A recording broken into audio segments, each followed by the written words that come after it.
Firman Tuhan hari ini dari Mazmur 150. Haleluya. Pujilah Allah dalam tempat kudusnya.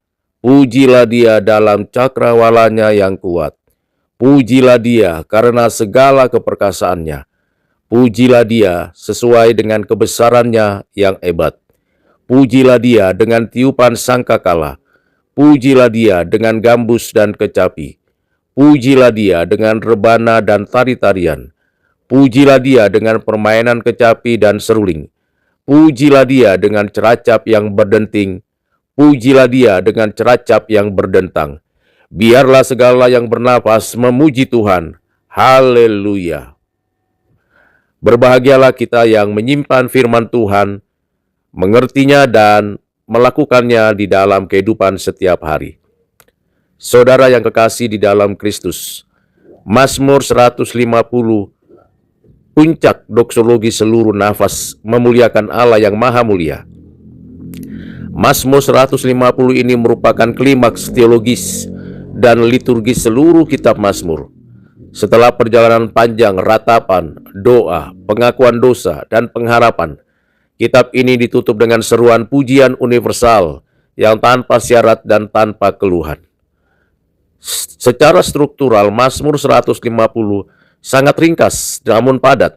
6 ayat yang seluruhnya berisi imperatif pujian. Tidak ada narasi historis, permohonan, atau keluhan. Hanya penyembahan murni yang diarahkan sepenuhnya kepada Allah. Saudara yang kekasih di dalam Kristus, ayat 1 membuka dengan perintah pujilah Tuhan. Haleluya. Yang menandai sifat komunal dan liturgis Mazmur ini. Pujian bukan sekedar respon individual, melainkan panggilan bagi umat Allah sebagai komunitas perjanjian. Perasa di dalam tempat kudusnya dan di cakrawala kekuatannya menegaskan dimensi kosmik pujian. Allah dipuji baik dalam ruang ibadah maupun dalam seluruh ciptaan.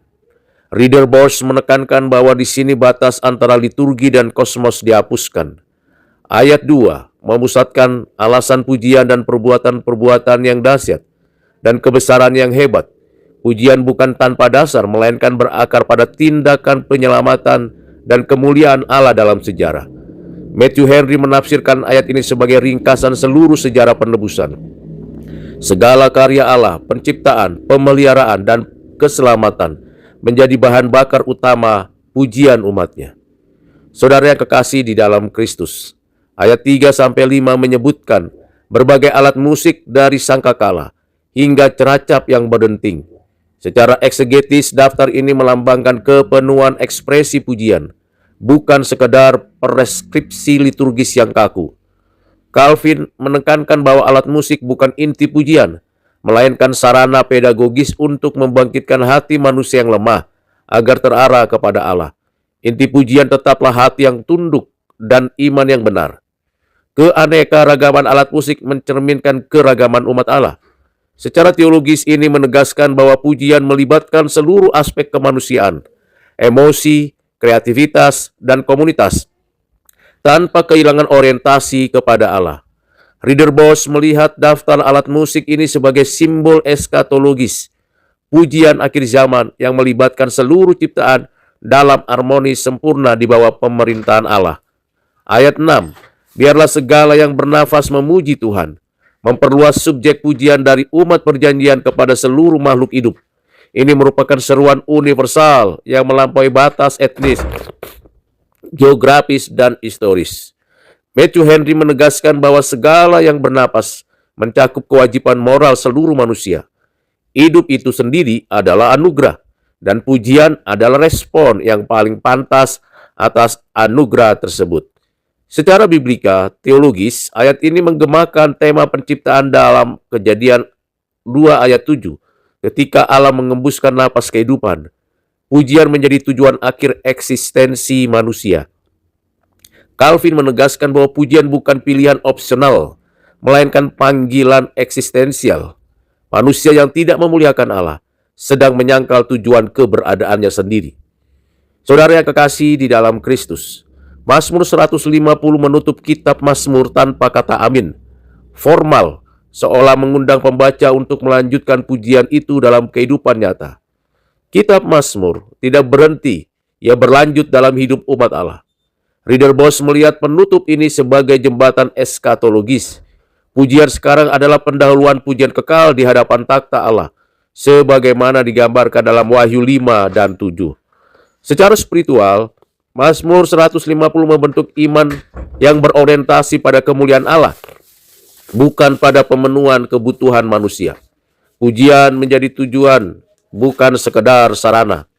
Mazmur ini juga menyeimbangkan teologi penderitaan sebelumnya dalam kitab Mazmur. Penderitaan tidak menjadi kata terakhir. Kemuliaan Allah lah yang menutup kisah umatnya. Dengan demikian, saudara yang kekasih di dalam Kristus, Mazmur 150 menegaskan bahwa seluruh perjalanan iman, ratapan, pertobatan, pengharapan bermuara pada penyembahan. Inilah telos teologi biblika, soli deo gloria. Sebagai puncak kanon Mazmur, pasal ini mengajar bahwa iman sejati tidak berakhir pada diri manusia, tetapi pada kemuliaan Allah yang dipuji oleh seluruh ciptaan.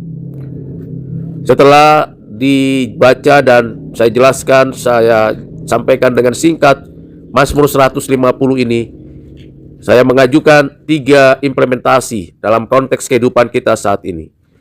Implementasi pertama, dalam konteks di negeri kita yang pluralis dan dinamis, Mazmur 150 menantang kita sebagai orang Kristen untuk menjadikan pujian sebagai kesaksian publik, bukan dalam bentuk dominasi, tetapi dalam kehidupan yang memancarkan syukur, kerendahan hati, dan integritas. Implementasi yang kedua, bagi kita orang Kristen, pujian tidak boleh berhenti pada liturgi hari Minggu. Seluruh aspek kehidupan, pekerjaan, pendidikan, pelayanan, dan tanggung jawab kewargaan harus menjadi ekspresi memuliakan Allah.